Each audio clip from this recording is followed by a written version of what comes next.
Welcome to the Great Things LLC podcast, the show that celebrates people who are making an impact on the world, people creating conscious businesses that are in alignment with their own personal values. Each episode shares the wisdom, experience, and the intentions of those that are following their dreams. Visionaries who have chosen a different path, found their purpose, and create joy and abundance while helping others. Whether you're already a trailblazer or still searching for your path, these stories will inspire you towards being the best version of yourself. Welcome, listeners. Today, I am super excited to introduce you to my friend, Sarah Beatrice. Sarah has just done a lot, but she is an avid traveler and hiker and just outdoor enthusiast. Sarah has done the Appalachian Trail. She's visited 23 countries, and she's climbed to the base camp of Everest, which we're going to be talking about today. And Sarah is also establishing a tourism and a guided adventure business. So just want to welcome you on the program here today. Sarah, welcome to the Great Things podcast. Hey, Josh, thanks for having me tonight. Yeah, so I think we should start how we met. We were introduced by a mutual friend because we both love hiking and the nature, and we were both in Western Pennsylvania. So Sarah and I said, yeah, let's meet up. I was going for my morning walk, and we agreed to meet along the stream on a walking path. And she said, look for the white van. And when I pulled up, there were no windows in the van. And I thought, well, this is getting kind of sketchy. If she offers me a puppy or a candy, I got to run away. But that is how I met Sarah. And, we've really enjoyed getting to know her. But Sarah, you just your travel is amazing. And the thing I love about it with you is it's just who you are. You just do it because it's your passion. Yeah, it truly is my passion. I don't know anything else that I'm really passionate about in life besides family and friends, but travel is number one passion on my list. And let's talk about how you first got that travel bug, because it came, there was kind of an event, and there's a person there that kind of encouraged you to do some of this, and especially the solo traveling. Yeah. So I always liked going places like Colorado and Florida growing up as a kid. But I did the Appalachian Trail and I hiked from Georgia to Maine. And I met a girl on there named Sarah Duma. Her trail name was Carmen Sandiego because she has been to so many different countries. And after the trail, I went to Ireland with her and her husband, and we hiked the Dingle Way and the Wicklow Way. And after that, I wanted to continue traveling, and I wanted to go to Iceland or wherever, and no one would go with me. And she's like, just go alone. Iceland's perfectly safe. People speak English well there. It's a great country to go to for your first solo trip. And once I went there, I just lit the match, and it just took off. And I wanted to go to more countries, and I wasn't afraid to go alone anymore. I just took that first step. And sometimes the first step is the scariest step. It is often the first step is the scariest step. And you mentioned the Appalachian Trail. You're just like, oh yeah, I did the Appalachian Trail from Georgia to Maine. But for people who don't understand what that is, how long did that take you? That took me 5 months and 19 days to hike. Yeah, that's an amazing trail. And if you could, what were some of the highlights or low points or the challenge, through the trail, that were high points, low points through the whole thing? So the highlights were definitely reaching certain destinations. Let's say, for example, the trail is from Georgia to Maine. And if you look at a map, that is holy crap, that's really long. But if you make it into mini goals, hey, we're going to go to Hot Springs, North Carolina. That was our first goal. And that was a cute town. And then the next town was, the next town that we hyped up was Damascus, Virginia, where they had trail days. They had that every year, and it's a big hiker festival. So the highlights were the festivals, the meeting other hikers, the camaraderie of that, going to town, freshening up, grabbing a couple beers at a local bar. So the highlights were mostly in town, and seeing the amazing views in Vermont and Maine and New Hampshire. Most of the trail is a green tunnel. And then once you get to Vermont, New Hampshire, Maine, it opens up. And it's wow, this is really incredible. And some of the lowlights were when you're hiking for days in the rain and you're putting on wet socks for 3 days underneath toes, you get these funny blisters. They look like indentions. Maybe it's trench foot. I don't know what it is. Um, and then sleeping in my tent was terrifying during a thunderstorm. I'd wake up at like 3 in the morning to like a severe thunderstorm with nonstop lightning. And I would just be huddled in the back of my tent, just freaking out. And someone sent me a little Bible, and I'm not a religious person, but like I started reading this Bible and I'm like, oh my gosh, this is so scary. And there's lightning and thunder constantly. And that is what made me almost quit. Like once a week, I wanted to quit because of these thunderstorms. So But that place of wanting to quit, like the mental resiliency and toughness, was there anything that you did or that kept you moving, or is it just sheerly being stubborn and determined? it was a couple of different things. This woman that I know, Joanne McBride, she's from Newcastle, I believe. She told me that she wrote me a note and she put it in New Hampshire and she told me the location. It was before the whites. And she's like, I put it, I forget the exact logistics, but I put it in this location, in this stump, underneath a rock in a Ziploc bag. So I knew where it was, like from what she told me.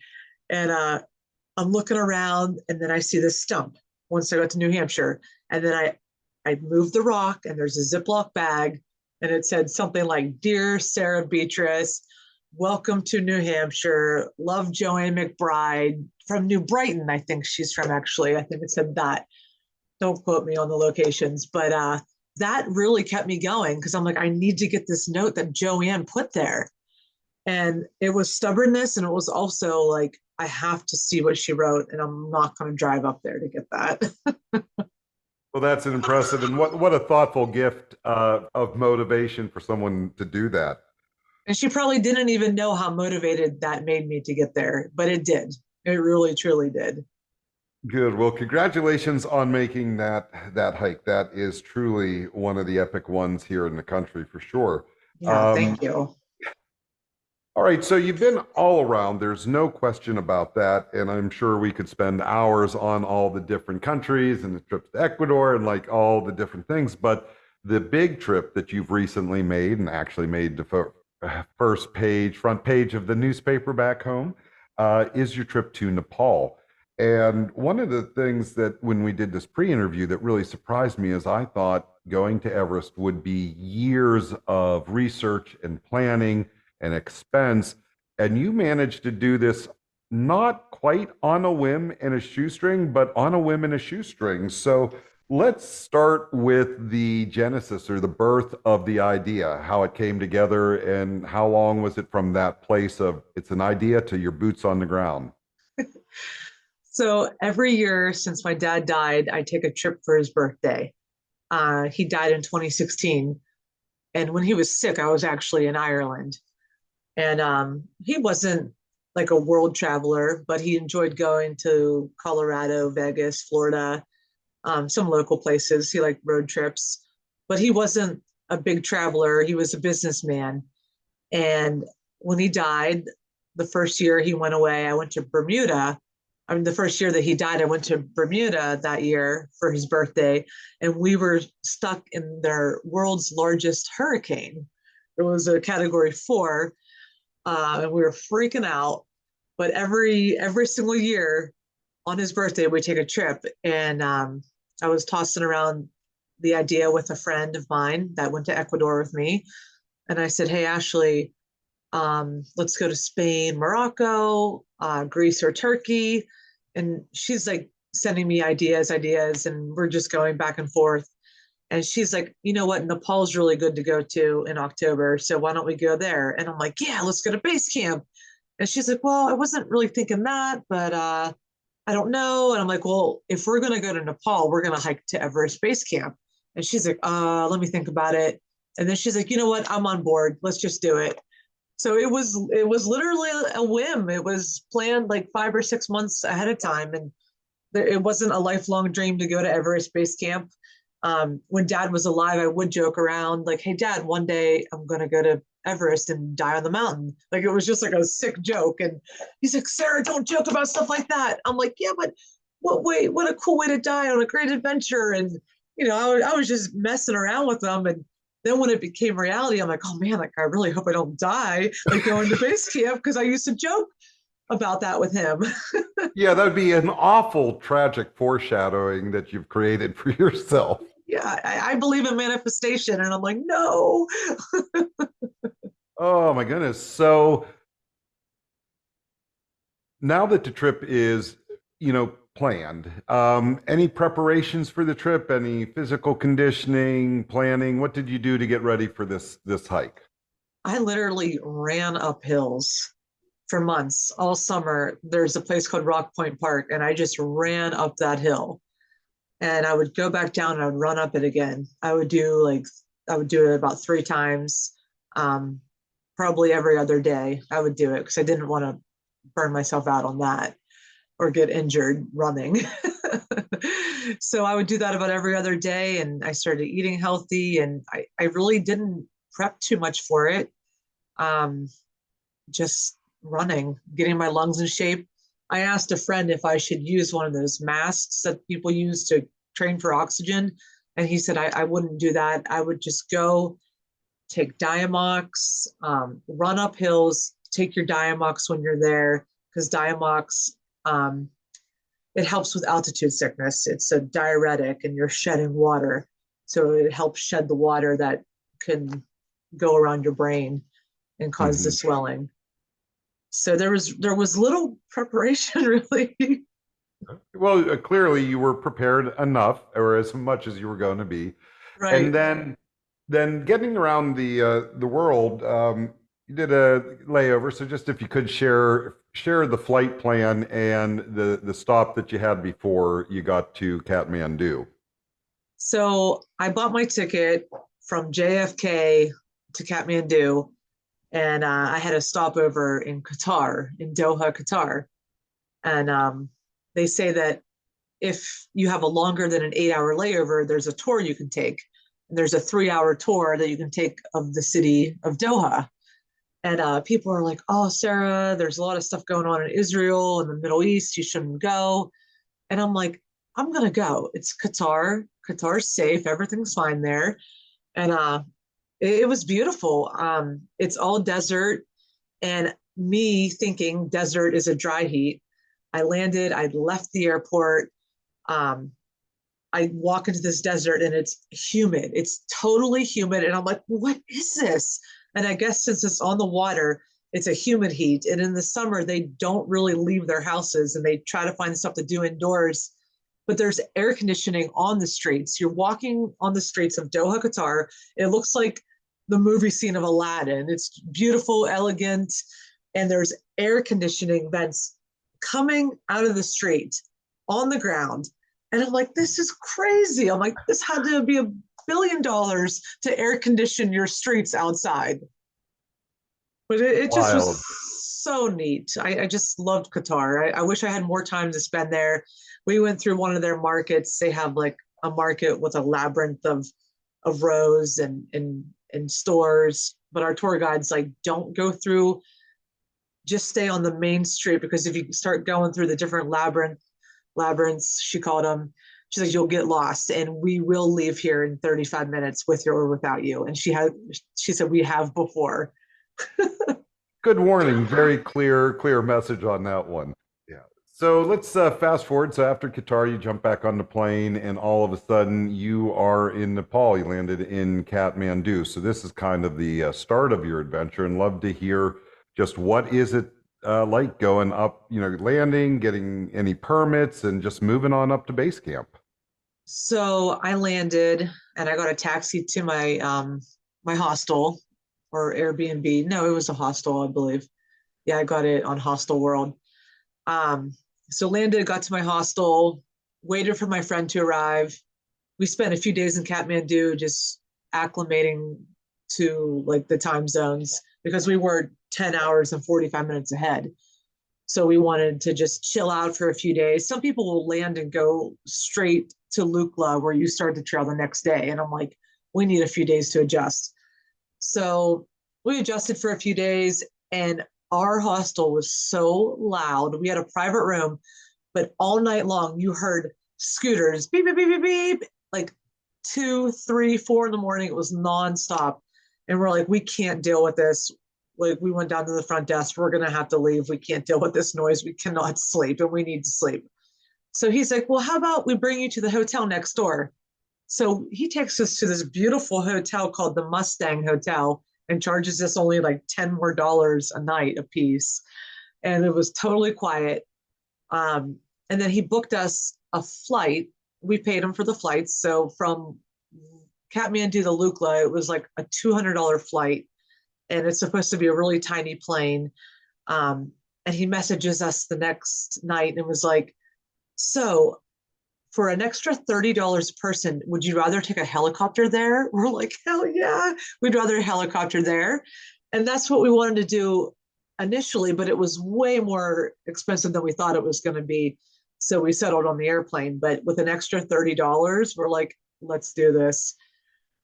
So we helicoptered over to Lukla, and that was just such an incredible flight to fly through the Himalayas.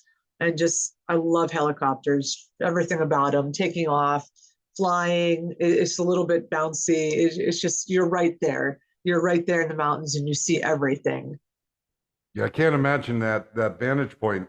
Now, one thing we kind of neglected to mention here to this point is the planning for this trip. You are planning at this point with no guides, no Sherpas, and just doing it on your own. No real tour companies. You just had an idea, and you're now in Nepal, and you're on your way up to the mountain. You found a helicopter.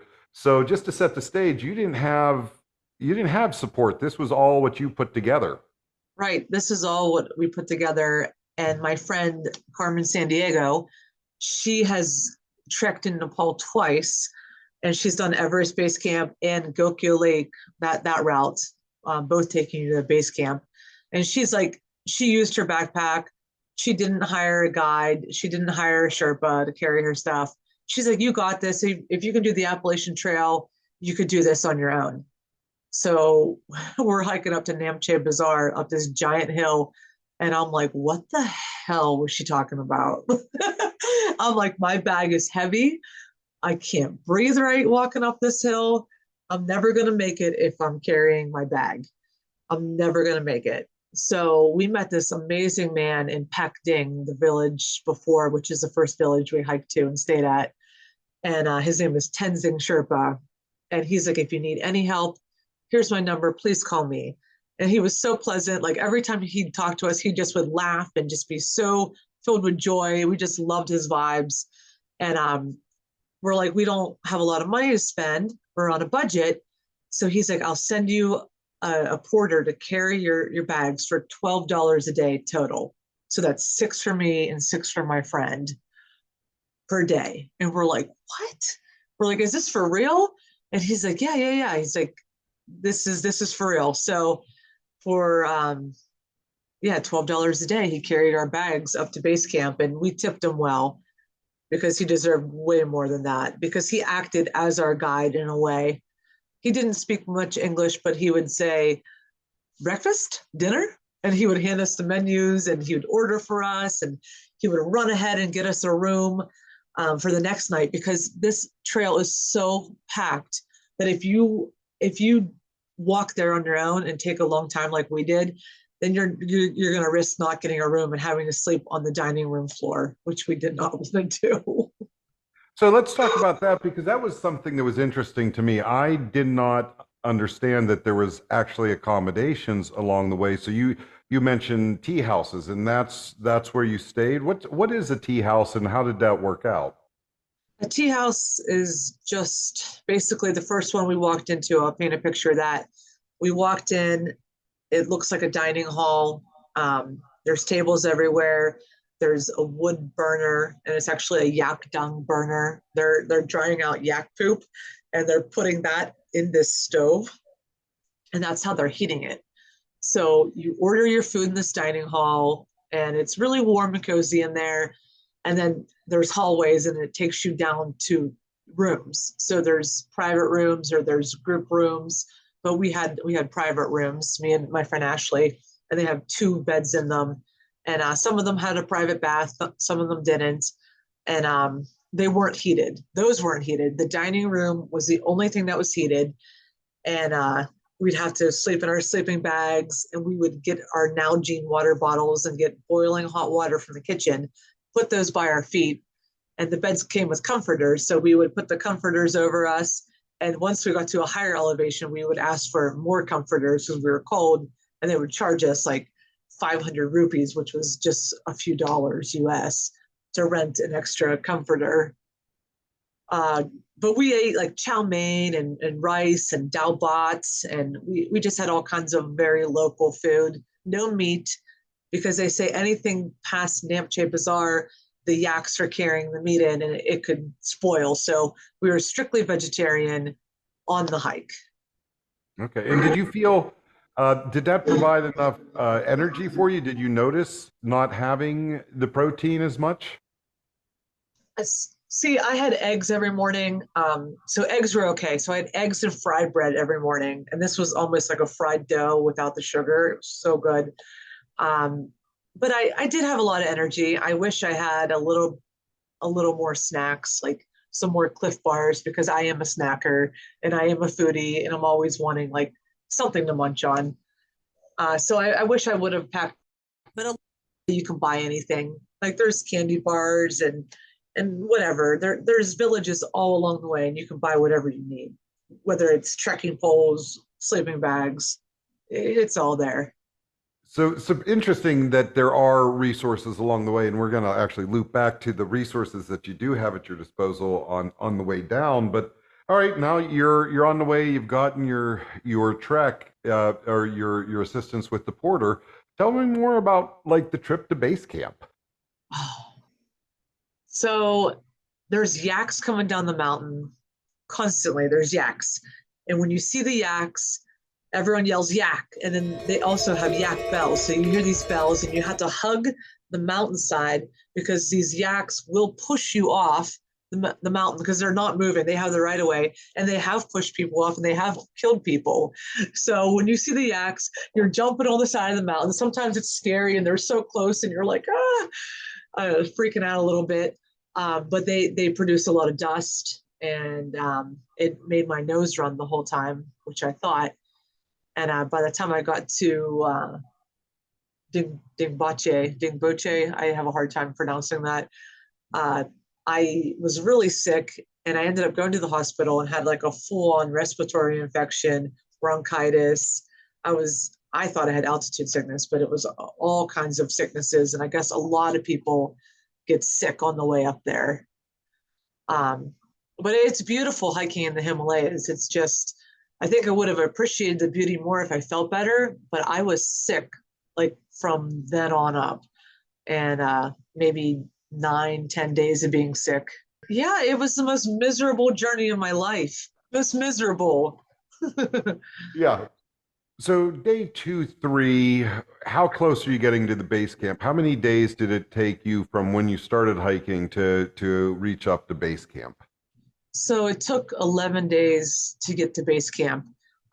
Whenever you hike, there's some acclimatization days.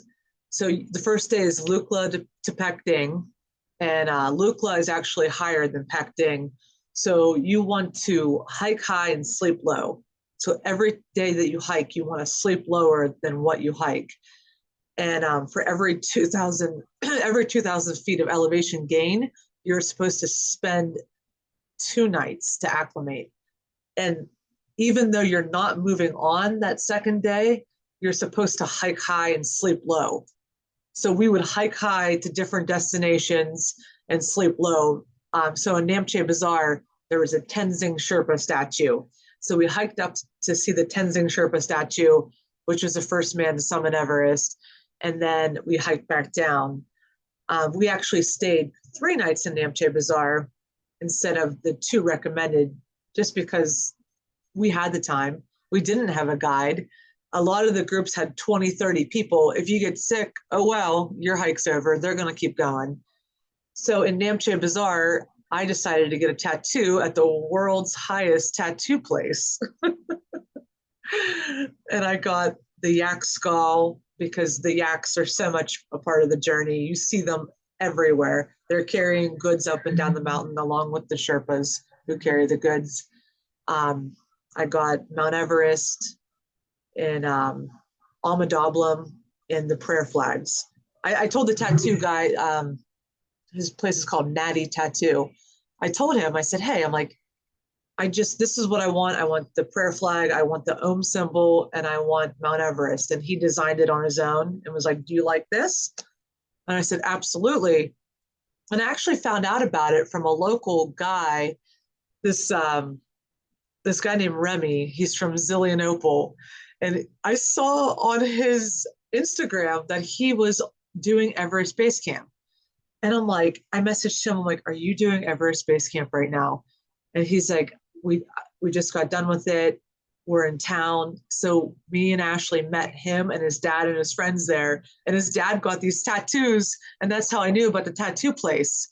From a local guy, a Zillionople guy is doing that at the same time I was doing Everest Base Camp. That's amazing. And actually one of the things that as you travel, you start to realize how small the world is. And especially if you're outgoing and social. I know growing up in college, all my friends just like, they hated traveling with me because there was nowhere I could go that I didn't know someone. And like the stories are like, we landed in Munich, Germany. And like within 5 minutes, I was talking to a guy that I'd run into at a party at the university before, like the week before. And it's really, wow. It's a small world, and the travel community it's big, but it's also small. So it's really interesting that, that's what, 8 miles from your home that you ran into someone that had done that. Yeah, I couldn't believe it. And for the listeners too, you have a practice with tattoos on, you visit a continent, you at least get one tattoo when you visit a continent. Yeah, I have a tattoo for every continent I've been on, and I'm going to continue that with the rest of the continents. Antarctica, I don't know if Antarctica has any tattoo places, so I'll have to bring an artist with me to do my tattoo there. Or you could just find someone to do like a prison style with a ballpoint pen and, call it done. So. Absolutely.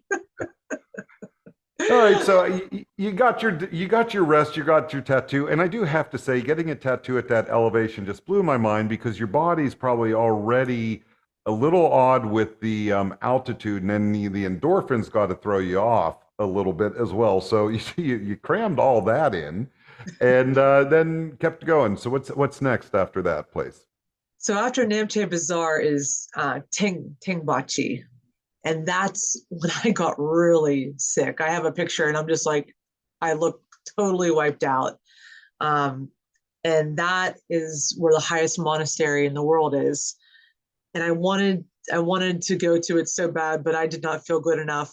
But I woke up in the morning and I heard like a vibration sound or something. We're singing, and then I noticed like, wow, those are the monks chanting. Like, this is so amazing to hear that. And I wasn't sure if I was going to move on from that place that day or not, but I did. And then we got to Dingboche, which was 15,000 feet. And that's the highest I've ever slept in my life. And that's the place I had to go to the hospital. And we were going to spend 2 nights there, but the doctor recommended stay a 3rd night before you go on because you are sick and you can risk getting altitude sickness with that respiratory infection and everything. He's like, the good news is it's not in your lungs. It's like up higher, but he gave me 3 antibiotics to take a day, cough syrup. He gave me more Diamox, electrolytes. He gave me like 7 different things to take. And my nose ran the whole time, and I was coughing and blowing my nose. And I looked at my friend. I'm like, you're never going to travel with me again, are you? I'm so gross right now. She's like, no, I will. She's like, you're sick. I get it. Yeah, and if people haven't been at altitude, it's an experience. And in the States, your highest is about 14,000. And, you can go to Pikes Peak. A lot of people will literally drive up to the top and feel the effects. I've done Pikes Peak 2 times. And the first time I was young, I was in shape, and I did the hike in 6.5 hours. And it's from about, I think, 8,000 feet to 14,000. Usually took 9. And I did it with a candy bar, a Sprite, and no equipment. And by the time I got to the top, I was confused. It was weird that you're sluggish and euphoric at the same time. Yeah. And you don't realize that, like, you at that level, plants don't survive. There's the tree line. So you get to a place where it's even too thin of oxygen for the plants to live. So you hit that place and your body is starting to break down. So I can't imagine sleeping there, let alone going. So is that day 4 or 5 that you're at that place? Dingbache, that was day. So there's Pakding to Namche. We stayed 3 nights in Namche, so that was day 5. And then we So stayed. now you're halfway to your destination. Yeah, yeah. Halfway there, staying 3 nights in Dingbache, and then we stayed in Labuche, and that was a climb. That, it was a nice, easy hike. Like, I started feeling better. And then we have lunch, and then it's a straight up. There's boulders everywhere. It's straight up.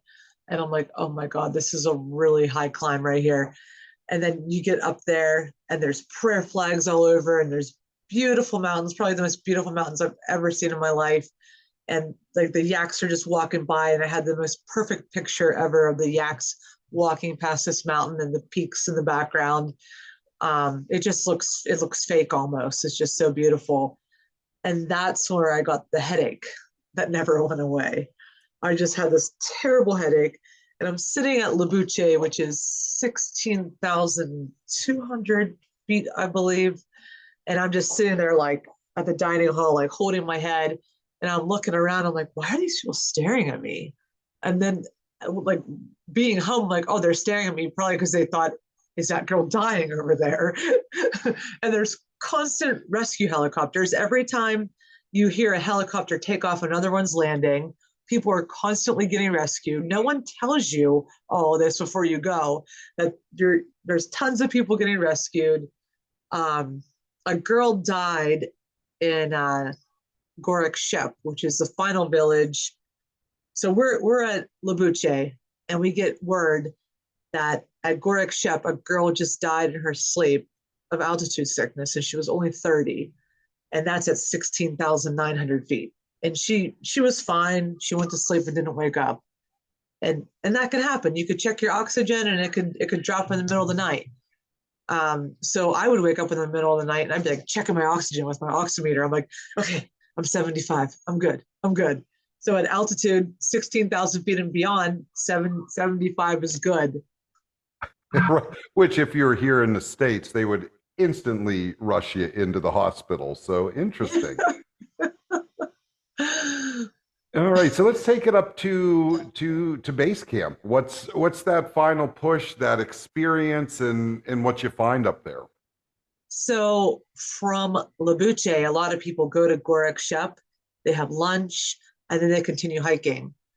We got to Gorak Shep, and we're like, it's noon, and we had a headache so bad, both of us. My friend could hardly eat, and we're like, we're just gonna wait till tomorrow.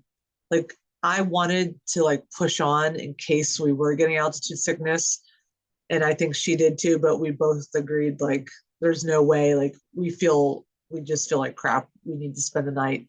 So I went to the hospital again. And as soon as I go to this hospital, they're like sitting me down, they're checking my blood pressure, they're putting the thing on my finger. I'm like, no, it's fine. I just have a headache. But that's the hospital where you see on the documentaries where people are dying and they have the oxygen on. This is like a tiny little room. It's dark. There's no lights, there's no heat, and there's like beds and oxygen tanks. And I'm like, yeah, this is where people die. This is great.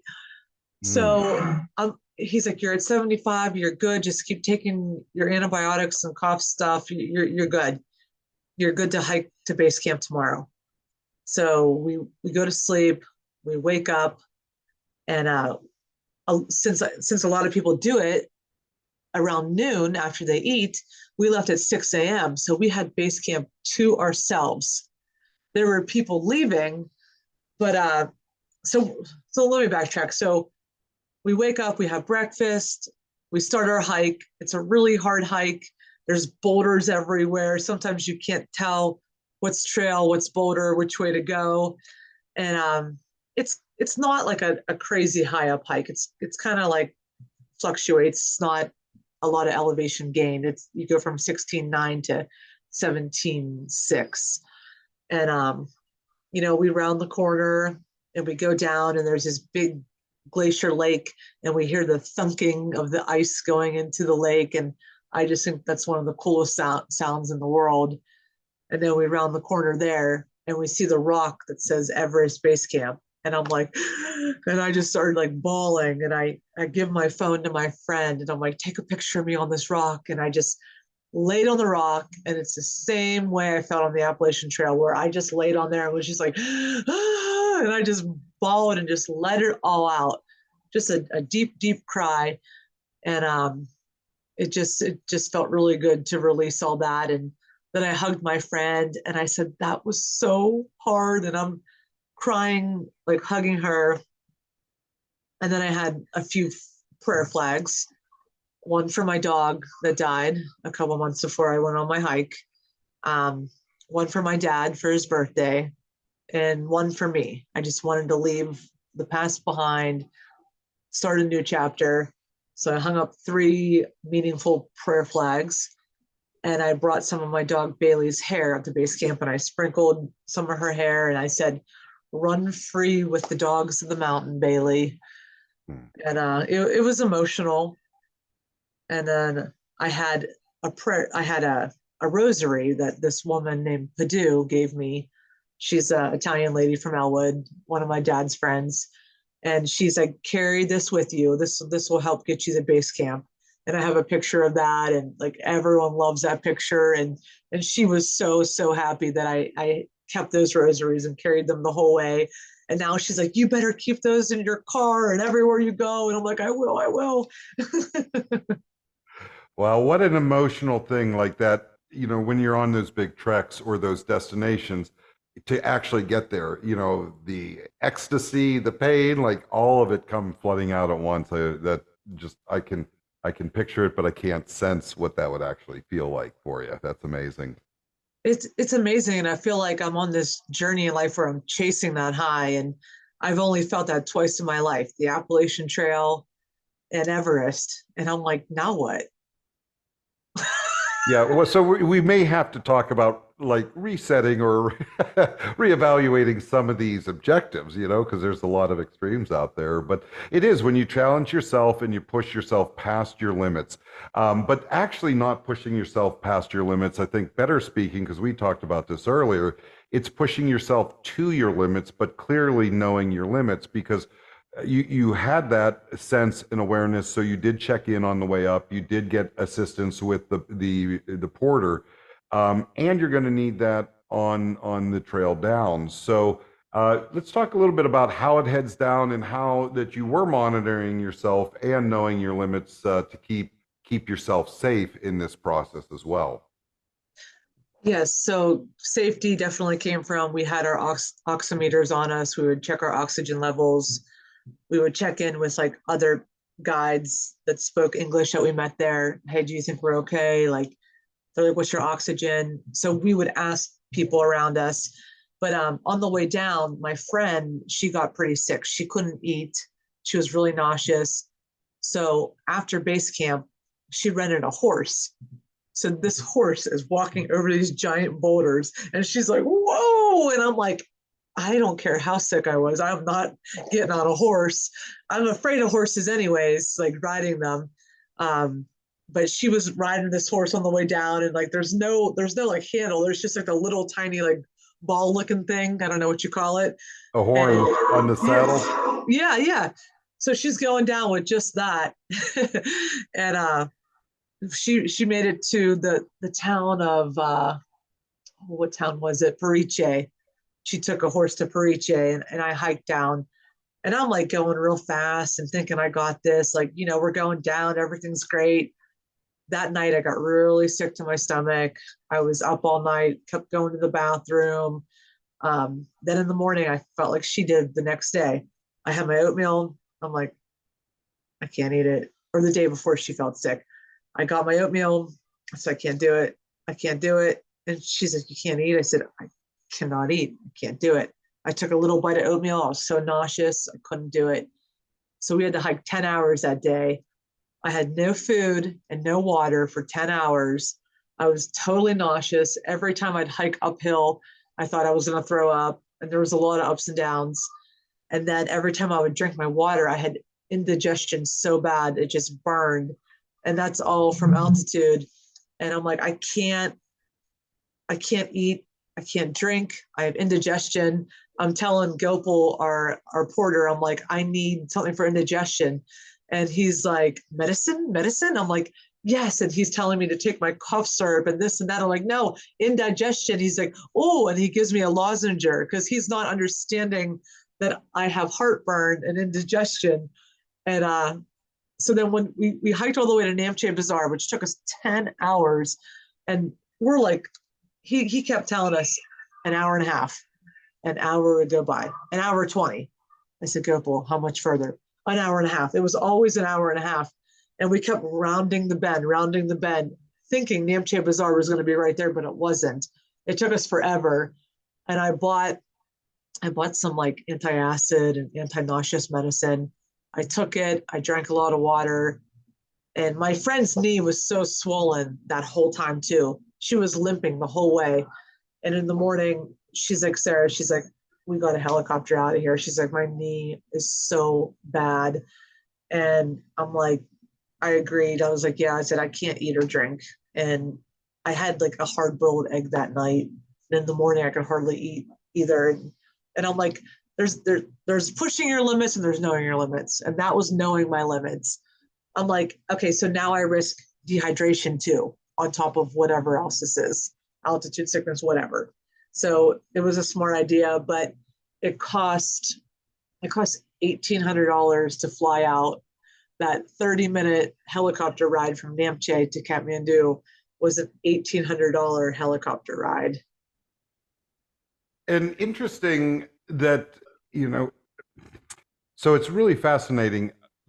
We've been talking about the resources there. So when you were able to get in trouble, you were able to find helicopter access pretty quickly and pretty easily. And $1,800 was for two people, correct?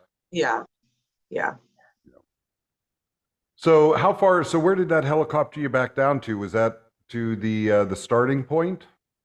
Yeah, it took us to Lukla. So from Namche Bazaar, we had to hike up to get to this place. It took us 20 minutes to hike up this hill to get to the helicopter launch pad. And we're sitting there, we're like maybe 20 feet away from the helicopters that are constantly going up and down, getting rescues. There's this kid they brought up. He looked like a zombie. They were like, these two guys were helping him up. They had to helicopter him out because he was hiking up to Namche and got really bad altitude sickness. So by the time we landed in Lukla, we seen him and he was fine. He's on his phone, playing with his phone. So the only cure for altitude is rapid descent, and he was good then. But so from there, so that was like a 5-minute helicopter ride. And from Lukla to Kathmandu is another like 20-25 minutes. So we got all the way back to Kathmandu with that one ticket, but you had to stop in Lukla, wait a little bit, wait a couple hours for the next helicopter. And as we were just about to step onto our helicopter, they're like, oh, wait, we got to go rescue someone. We'll be right back. So this guy with this harness gets in the helicopter and they're rescuing someone off of Abla Dablam. And he had altitude sickness on the side of the mountain. So if there's a rescue, they're like abandoning everything else and going. Like it's such a neat thing to see the process of that.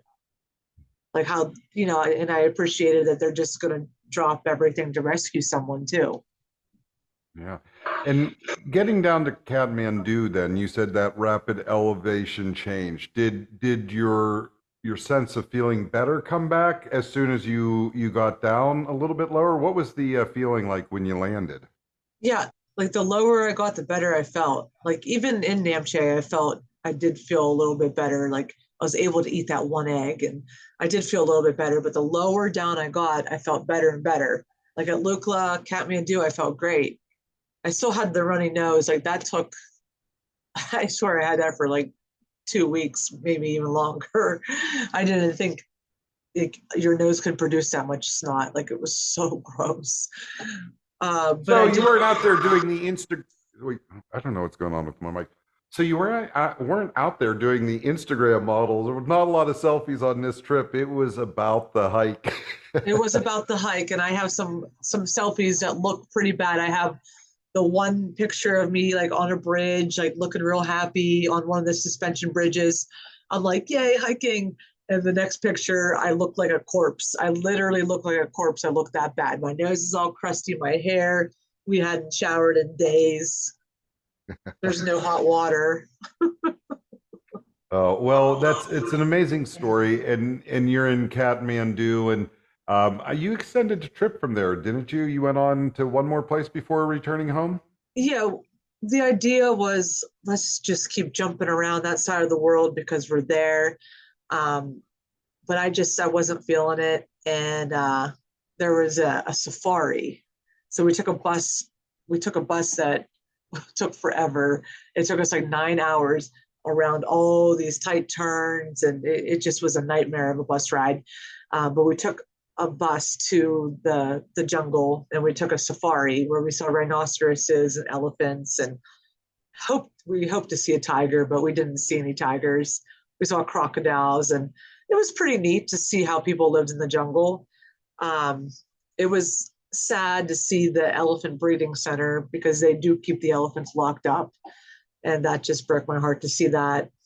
But I mean, seeing the rhinos and the wild elephants was just amazing. And then from there, my friend, she went over to Thailand. She's like, "Do you want to go to Thailand?" And I said, "No." She's like, "You don't want to go to Thailand?" I said, "I do." I said, "But I am totally burnt out." I said, "I have nothing left in me to travel." I said, "I want to go back and work for UPS." That's what I do seasonally. I said, "I just want to go back and work for UPS." She's like, "Oh, you want to go back and work?" Yeah. Yeah, I just want to go back and work. Yeah. Well, the concept of travel burnout, it is real. You and I have talked about this a little bit, but it's one thing to experience, but doing it, on an ongoing basis can be quite a bit. So travel burnout is real, and you and I have had a little bit of discussion about this. But why don't you share like your perspective on the realities of travel and what travel burnout looks like, and how you've adjusted to it, to knowing when it's there. So the first time I experienced it, I was in Europe. I did a 4 month trip to Europe. I only planned on being there in Italy for a month, but sometimes when I travel, I just keep going if I have no agenda to get back. Um, so in Europe, I was having a great time, but then it was like, oh, here's another cathedral, here's another city center, here's another this, here's another that. And I stopped enjoying it. I felt edgy. I felt like, okay, here we go again. And it just, you do get burnt out on it. So having like littler trips, like maybe 2, 3 weeks, I think that is my max. Or if you're going to do a long trip, have some downtime because whenever you are traveling, you're wanting to go everywhere, you're wanting to see everything.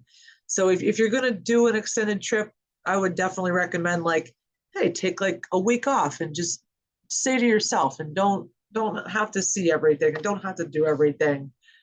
um, but travel burnout is real, and I especially when you're on a big hike and a big journey, that I knew I was complete.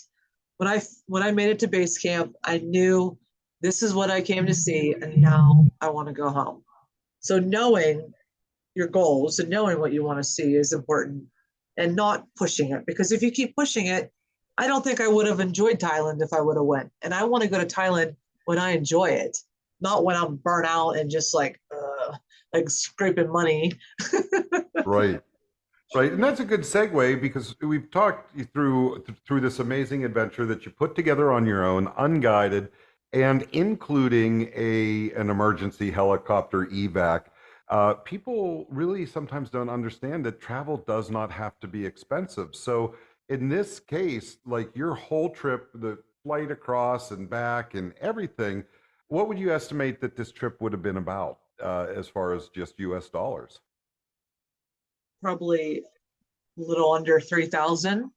Yeah, So which is yeah, amazing. Like to think about that, that's, some people will spend that in entertainment or coffee over the period of a year. It's not a lot of money to have a life experience like that.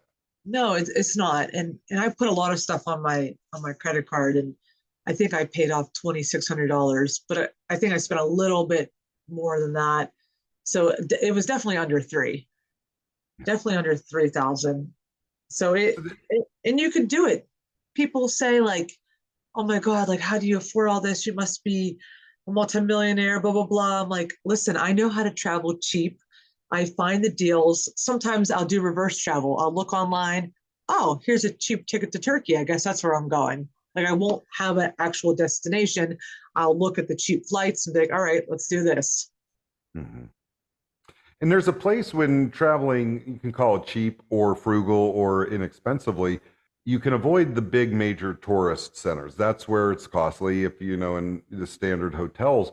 But when you get out into the country, not only is it less expensive, but you get to meet the people, you get to feel the culture, and you get to actually live the experience more. So I actually think you get a lot more value for your travel dollars getting on those outskirts and the untested or the unbeaten paths, if you will. You do because you see the culture, you see the realness, the rawness. Because, like you said, you go to a city, it's touristy. You go to the little villages, it's really how people live. We're watching people. This lady was digging holes and making these mounds, and she was growing potatoes. And I thought, does she know another world exists? And I wasn't judging. I'm just like, does this woman know that there's another world that exists out here, filled with technology, filled with whatever we want, like that, whenever we want it? And it's humbling to see that, and it's humbling to see these little children. They might not have a lot, but they're happy with what they have. They're not glued to their screens, and I'm guilty of being that way too at times. Yeah. Well, it is a good reflection, in travel often, I think, is one of the best way to expand broaden your horizons. And especially if you have kids or you have nieces or nephew, to take someone out of the country at an early age just to give them that exposure. Like, no, there is a lot more and it's a big world and really different out there, I think is a real valuable tip to do. So I know you'll have a lot more adventures, and you are creating a business that will support not only your travel bug, but introduce people to the wider world. Tell us a little bit about what you're working on. So I've made some pre-made trips where I research the area, research the fun things to do, and I put it all out there. I make an itinerary from the airport pickup to the different food tours to different fun things to do, like, and having like I messed that up. I thought it was great. So, I know, but I kind of stumbled on that. But so I'm putting it all together. I'm researching the food tours, the sightseeings, the adventures, and I'm making the itinerary. So it takes all the work out of the trip for the client, and all they have to do is worry about getting their plane ticket. And I'll have everything from airport pickup to everything else. Some meals they'll have to buy on their own. But let's say I have a trip that I planned a trip to Frankenmuth, Michigan, and I have the entire itinerary out, and I hope to launch that one on 2024. And a Hawaii trip I'm working on. I want to focus in the country right now, and then take it out of the country, maybe the following year. okay. What type of people are these tours geared towards? It's probably not the bougie hotels, and it's not since you're doing in the country, that you have a lot more amenities. Who's your typical client in something like this, or what type of people are attracted to this? My clients are active adults. I'm going to say between, I'm going to say late 20s, early 40s, but I'm not discriminating, like any age can go. But I think that is the age group that I'm going to attract because I want to have some hiking. I want to have some adventure. So active adults is my niche. So Sarah, you're doing pre-made trips, but if someone has an idea or would like to go somewhere, would you be able to work with someone of putting together kind of a customized trip?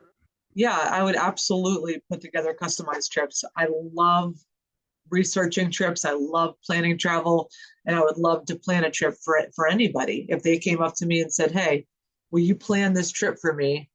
I would absolutely love to, and I would be on board with that. All right, so all the listeners out there, if you've had a destination or a trip you've had in mind, but you've just been too busy or too distracted to plan it yourself, you need to talk to Sarah, and she will make that happen for you.